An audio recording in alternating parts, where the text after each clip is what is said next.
Hi, greetings to you, and hopefully you're doing very well.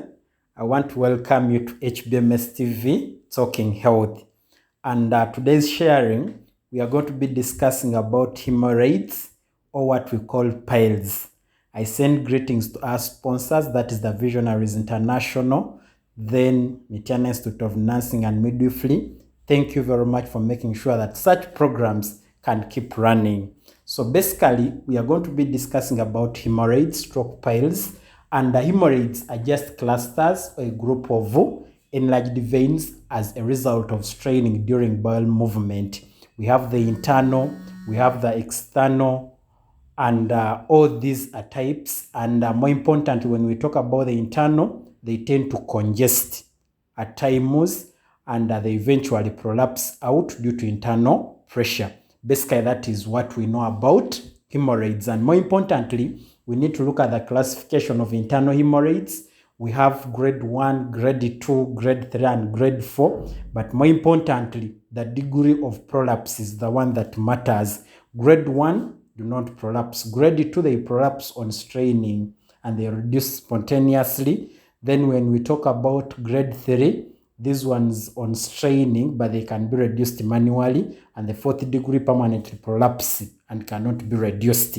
And now when we look at the predisposing factors, I want to talk about constipation, obesity, low fiber food intake, anal intercourse, chronic diarrhea, prolonged time on a toilet, high fat diet.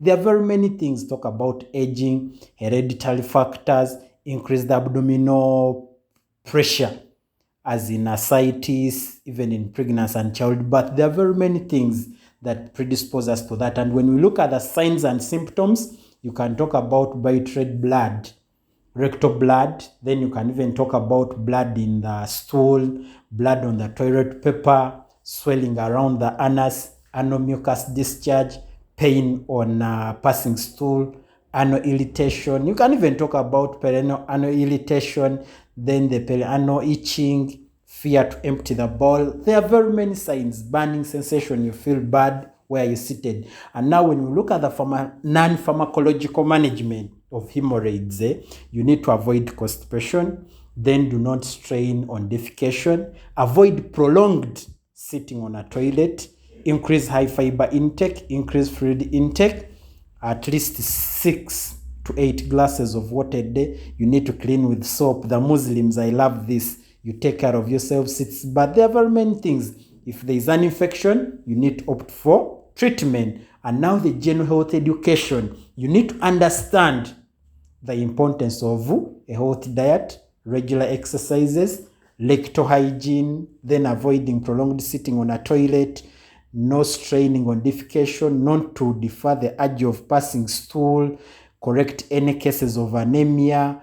And what I know with pregnancy, those ones that come with pregnancy, they reduce naturally. And now when we talk about the roles of supplements in hemorrhoids, supplements are very, very vital to help you prevent or even at times fighting. For example, you all know you need to begin with proper diet if you're to prevent hemorrhoids, then fiber supplements, then talk about zinc, talk about vitamin C for proper blood vessels. All these things are very important. However, supplements that contain a lot of iron, a high concentration of iron in blood tends to cause constipation. So you must be keen about that. So it could be the right food that we eat. It could be the things we use on our bodies. But you find that due to the fact that we can't afford having a proper diet, that is why as HBMS TV, we advise you to opt for supplements that are going to help you live a healthier life. These supplements contain whatever you need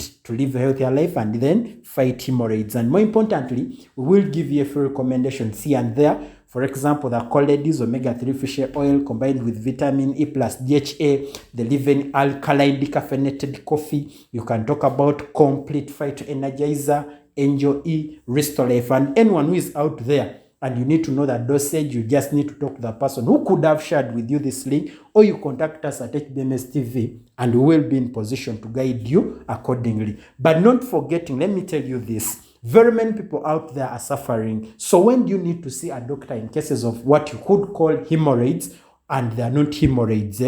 If at all you've done self-remedies, you've gone by our guidance and nothing is happening, you need to opt for a checkup. You need to report to your doctor. You need to talk to your doctor such that they guide you accordingly. At times you may be playing with something that is more deadly than even hemorrhoids. So beyond 2 weeks, seek medical attention.